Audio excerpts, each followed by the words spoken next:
Ka rënë ndjeshëm numri i ndërhyrjeve kirurgjike në repartin e ortopedisë në Spitalin Klinik të Tetovës sepse mungojnë materialet. Pacientët dërgohen në qendrën klinike të Shkupit, gjë që u kushton para dhe mundim. Kur e pyetëm ministrin e shëndetësisë rreth kësaj, na tha se s'ka informacion, ndërsa drejtori i spitalit Agim Berisha konfirmoi dhe tha se së shpejti do të hapet tenderi për këto materiale. Unë nuk kam ndonjë informat, me siguri drejtori din tamam. Ka ngesur pak puna për shkak se nuk ka materiale. Edhe do të hapet këto ditë do të hapet tenderi dhe besoj që do kryhet kjo. Çfarë ndodh me ato pacientët që kërkojnë ndihmë? Për momentin janë drejtuar në klinikat e Shkupit.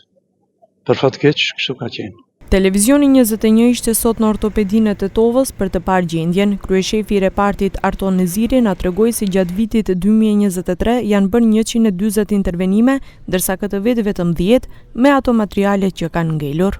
Ka gati 1 vjet që neve jemi të hendikepum për shkak të materialeve për cilat neve i kërkojmë radhazi.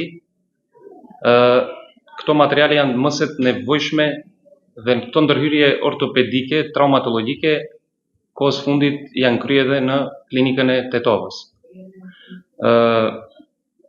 Siç dihet, kjo shkon me anë tenderimit dhe kërkesa jon deri tek drejtoria ka qenë e vazhdueshme. Në momentin e fundit kur është ndërpre kontrata me këto materiale, ka qenë tetori dhe nga ajo kohë neve nuk kemi pas mundësi dhe nuk kena arrit që bëjmë kërkesa të reja. Në vitin 2023, si referencë, mund marrim nga 140 operacione të kryme, duke filluar me rramjen në vitin 2024 në 40 operacione dhe 2025 me 8 operacione.